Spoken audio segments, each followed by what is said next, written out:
The Slanderer by Anton Chekhov. Sergey Kapitonich Akhineyev, the teacher of calligraphy, gave his daughter Natalya in marriage to the teacher of history and geography, Iván Petrovich Loshadinikh. The wedding feast went on swimmingly. They sang, played, and danced in the parlor. Waiters, hired for the occasion from the club, bustled about hither and thither like madmen in black frock coats and soiled white neckties. A loud noise of voices smote the air. From the outside, people looked in at the windows. Their social standing gave them no right to enter. Just at midnight, the host, Akhineyev, made his way to the kitchen to see whether everything was ready for the supper. The kitchen was filled with smoke from the floor to the ceiling. The smoke reeked with the odors of geese, ducks, and many other things. Victuals and beverages were scattered about on two tables in artistic disorder. Marfa, the cook, a stout, red-faced woman, was busying herself near the loaded tables. "Show me the sturgeon, dear," said Akhineyev, rubbing his hands and licking his lips. "What a fine odor! I could just devour the whole kitchen." "Well, let me see the sturgeon." Marfa walked up to one of the benches and carefully lifted a greasy newspaper.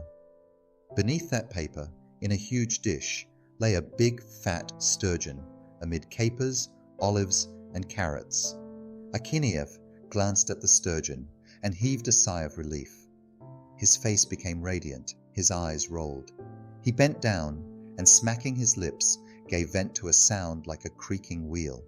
He stood a while, then snapped his fingers for pleasure and smacked his lips once more. Bah! The sound of a hearty kiss.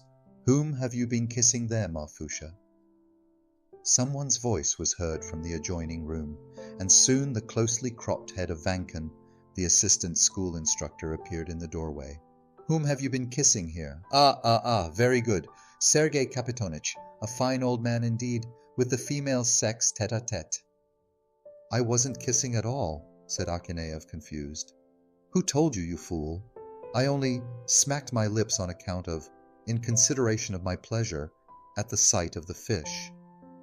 "Tell that to someone else, not to me," exclaimed Vankin, whose face expanded into a broad smile as he disappeared behind the door. Akhineyev blushed. "The devil knows what may be the outcome of this," he thought. "He'll go about tale-bearing now, the rascal. He'll disgrace me before the whole town, the brute." Akhineyev entered the parlor timidly and cast furtive glances to see what Vankin was doing. Vankin stood near the piano and, deftly bending down, whispered something to the inspector's sister-in-law, who was laughing. "That's about me," thought Akhineyev. "About me, the devil take him. She believes him, she's laughing. My God! No, that mustn't be left like that. No, I'll have to fix it so that no one shall believe him. I'll speak to all of them, and he'll remain a foolish gossip in the end." Akhineyev scratched his head, and, still confused, walked up to Padakoi.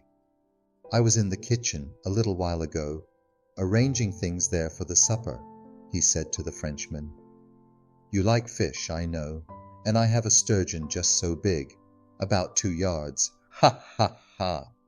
Yes, by the way, I have almost forgotten. There was a real anecdote about that sturgeon in the kitchen. I entered the kitchen a little while ago and wanted to examine the food. I glanced at the sturgeon, and for pleasure I smacked my lips. It was so piquant.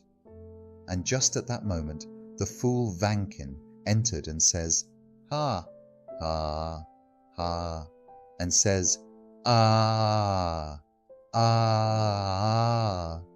You have been kissing here? With Marfa. Just think of it, with the cook. What a piece of invention, that blockhead. The woman is ugly, she looks like a monkey, and he says we were kissing.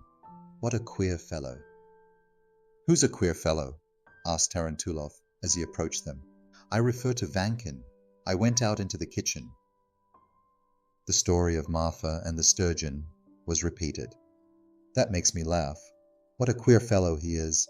In my opinion, it is more pleasant to kiss the dog than to kiss Marfa," added Akhineyev, and turning around, he noticed Mazda. "We have been speaking about Vankin," he said to him. "What a queer fellow. He entered the kitchen and noticed me standing beside Marfa, and immediately he began to invent different stories. 'What?' he says. 'You have been kissing each other.' He was drunk, so he must have been dreaming. And I said, 'I would rather kiss a duck than kiss Marfa. And I have a wife,' said I, 'you fool.' He made me appear ridiculous." "Who made you appear ridiculous?" inquired the teacher of religion, addressing Akhineyev. "Vankin. I was standing in the kitchen, you know, and looking at the sturgeon." And so forth. In about half an hour, all the guests knew the story about Vankin and the sturgeon. "Now let him tell," thought Akhineyev, rubbing his hands. "Let him do it. He'll start to tell them, and they'll cut him short. Don't talk nonsense, you fool. We know all about it." And Akhineyev felt so much appeased that for joy he drank 4 glasses of brandy over and above his fill. Having escorted his daughter to her room, he went to his own and soon slept the sleep of an innocent child, and on the following day he no longer remembered the story of the sturgeon. But alas, man proposes and God disposes. The evil tongue does its wicked work, and even Akhineyev's cunning did not do him any good. 1 week later, on a Wednesday, after the 3rd lesson, when Akhineyev stood in the teacher's PG 227 room and discussed the vicious inclinations of the pupil Visyekin, the director approached him and, beckoning to him, called him aside. "See here, Sergey Kapitonich," said the director. "Pardon me, it isn't my affair, yet I must make it clear to you nevertheless. It is my duty. You see, rumors are on foot that you are on intimate terms with that woman, with your cook. It isn't my affair, but you may be on intimate terms with her. You may kiss her. You may do whatever you like, but please don't do it so openly. I beg of you. Don't forget that you are a pedagogue." Akhineyev stood as though frozen and petrified. Like one stung by a swarm of bees and scalded with boiling water, he went home. On his way, it seemed to him as though the whole town stared at him as at one besmeared with tar. At home, new troubles awaited him. "Why don't you eat anything?" asked his wife at their dinner. "What are you thinking about? Are you thinking about Cupid, eh? You are longing for Marfushka. I know everything already, you Mahomet. Kind people have opened my eyes, you barbarian." And she slapped him on the cheek. He rose from the table and, staggering, without cap or coat, directed his footsteps toward Vankin. The latter was at home. "You rascal," he said to Vankin, "why have you covered me with mud before the whole world? Why have you slandered me?" "How? What slander? What are you inventing? And who told everybody that I was kissing Marfa? Not you, perhaps. Not you, you murderer." Vankin began to blink his eyes, and all the fibers of his face began to quiver. He lifted his eyes toward the image and ejaculated, "May God punish me. May I lose my eyesight and die if I said even a single word about you to anyone. May I have neither house nor home." Vankin's sincerity admitted of no doubt. It was evident that it was not he who had gossiped. But who was it? Who? Akhineyev asked himself, going over in his mind all his acquaintances and striking his chest. Who was it?